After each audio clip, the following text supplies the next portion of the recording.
Hi, welcome back. We're going to pick up with our chart 2. So we left off with barium enema, like the contrast medium, to enhance the picture for x-rays and CT scans. So we'll pick up with BID. This is twice a day. So I want you to think of like bi, like two. Like a bicycle has 2 wheels. Bi means 2. And then D is day. Okay, so 2 per day. Okay, twice a day. Bilateral is BIL. Okay, it's all lowercase. So if it's bilateral, lateral means out to the side.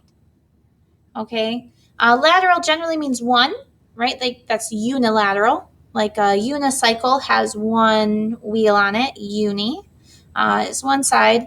Bilateral means 2, right? Because a bicycle has 2 wheels. That's how it gets its name. It's a cycle that has 2 wheels.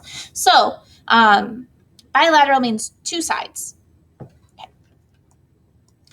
BL, it's a capital B lowercase l. This is blood. Okay, so like when they take blood, or if the patient has lost blood. So that would be capital B lowercase l. If they want blood work, it's the same abbreviation for blood, but work is a capital W lowercase k. All right. Blood work. Blood work.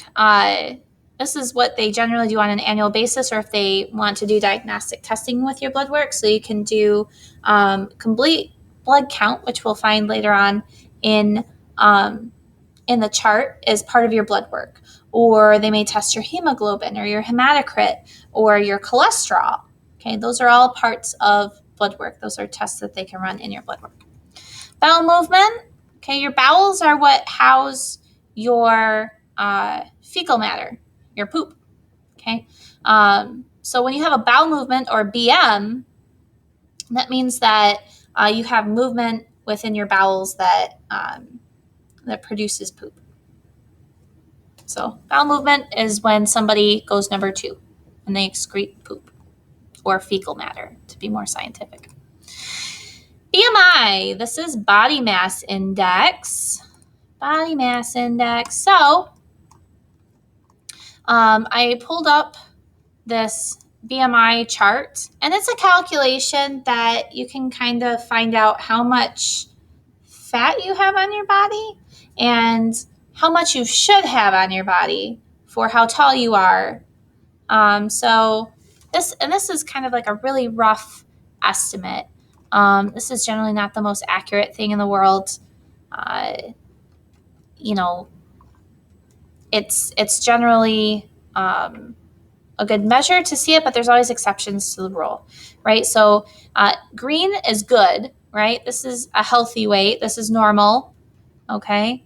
Blue is underweight, so if you don't weigh enough. The yellow, this is going to be overweight, okay? So if you have a little extra pounds on you, you'll be in there. If you're obese, this is where you start getting more at risk for cardiovascular disease, for diabetes, that sort of thing. So they can also look at this as a chart that can determine how high of risk are you for certain diseases. Okay. And generally, the more correct body mass index is going to go off of centimeters as opposed to inches, okay, which there's 2.2 centimeters in an inch, okay. And then they have your weight, and they have it calculated out either pounds or kilograms. Okay, so you take your height and then your weight, and then it'll calculate a number for you. All right, so yes. Anyways, so that's BMI. Then we have BMR. This is basal metabolic rate. Think of basal like base, like basic, okay? And metabolic refers to your metabolism, and the rate is how fast something happens. So your basal metabolic rate is the minimum requirement for your body to be able to metabolize the energy it needs to maintain its weight if you do nothing. Like if you're just laying there doing nothing all day, this is, you need so many calories to sustain a basal metabolic rate. So I I don't have another video for you, but I have another picture. Okay, so look here. All right. So for BMR, basal metabolic rate, okay, they take your weight, they take your height, and they do this little conversion here, and it gets your basal metabolic rate. And it calculates the number of calories that you need to be able to sustain your weight if you did nothing, right? If you just sat on the couch all day and watched TV, right? Okay. All right. Okay. Blood pressure. Okay, this is blood pressure. There we go. This is how fast or how much pressure, so how hard of pressure is your heart ejecting versus how much is coming back to your heart. So we measure this through using a stethoscope and a sphygmomanometer. Sphygmomanometer. That's the blood pressure cuff. That's the technical term for it. So, and it's got a little measurement gauge on it. And if you take the stethoscope and you pump it up until you can't hear a heartbeat anymore, when you start to hear a heartbeat as it's starting to deflate, that's your systolic blood pressure. And when you stop hearing the pulse through the stethoscope, that's your diastolic blood pressure. Okay, so we use that as a vital sign measurement to tell if your body is functioning properly at that point in time or not. If it's too high or too low, there's something going on. Okay, some people live with high or low blood pressure. Sometimes that's naturally how their body is, but it could also be caused by too high of salt intake. It can be caused by being obese or overweight. It can be caused by stress. Okay, it can be caused by specific medications. Like, specific medications can cause your heart rate to lower. Okay, so there's a lot of reasons why your heart rate, your pulse to be, oh my goodness, your blood pressure to be lower, right? And that's just a side effect of it. So there's a lot of reasons why your blood pressure could be what it is. It could be normal, it could be high, it could be low. Okay, and if it's abnormal, then you need to start to look at, well, why is it abnormal? Is it explainable? If not, then your doctor's probably going to run some more tests. Okay. BR, this stands for bed rest. Okay. Like my sister-in-law that just birthed her son, my nephew, the last month of her pregnancy, she was put on bed rest, where she could get up and walk to the bathroom. She could get up, walk to the fridge, get herself something to drink. But then she had to go back and lay down. She had to rest, take it easy, because she was at such a high risk for miscarrying. They put her on bed rest. Okay, so bed rest is where they just need to limit their physical activity just because there's some sort of risk that they could cause harm or damage to some part of their body or potentially miscarry a child. BRP, bathroom privileges. So in some facilities or in patients' homes, okay, the patient may be able to walk, but if they walk by themselves, they're not the most stable. Like they'll have an unsteady gait, they'll kind of wobble, they're at a high risk for falling. They may have restricted bathroom privileges where they need assistance in walking, or maybe they need to have a bedside commode. Okay, so these are bathroom privileges. Okay, and that's BRP, all in capitals. BS, this is blood sugar. Okay, so blood sugar is the amount of sugar or glucose in your bloodstream. This is a vital sign that we assess for patients with diabetes or that we think are at risk for diabetes.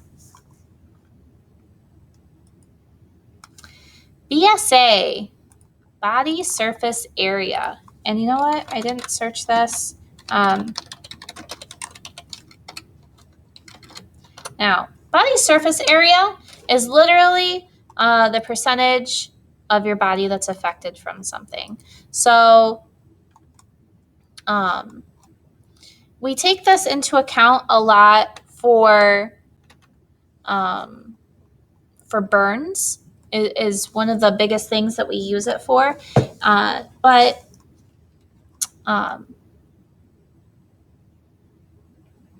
So depending on if it's just the front of the arm or the back of the arm or the back or the front or the groin or the rear, the head, the neck, right? So on and so forth. It's a certain percentage of your body that's affected. And once you start calculating the percentage of body surface area, okay, the area of the body that's affected, you can kind of calculate how much fluid they need, how many medications they need, what's their risk to need skin grafts, what's their risk of uh, potential dehydration or infection. So it's a good number to go off of, and you need to be able to calculate it. And when you get into nursing or EMT school or medical school, they teach you that. But it's a percentage of your skin that's affected. All right. BSC, notice it can be capital or it can be lowercase. All right, so this is a bedside commode. BSC, bedside commode. Okay. So this is the toilet that they put next to the bed. It usually kind of looks like a walker, but it has like a little toilet seat and a little bowl on it. And this is so that patients don't have to walk all the way to the bathroom. To use the bathroom, they can stand up and sit right next to their bed. Either they have some sort of injury, it may be painful for them to walk. They may be unable to do it safely by themselves all the way to the bathroom, and it might be more realistic for them to have it right next to them. All right. And then I think I'm going to end with that one for this video. We're going to pick up with breast self-examination on the next video. Because that's going to be very important. I want to show you there's multiple techniques on how to do that and what it's for. So thank you for paying attention, and I hope you are paying attention to what these mean and then corresponding it to what the abbreviation is. I recommend using Quizlet if you I think one of my students may already have one. You could probably search Chapter 6, Chart 2 for a Quizlet to kind of quiz yourself, or you can create one yourself, and maybe that might help you study a little better. So thank you for listening, and I will catch you on the next recording.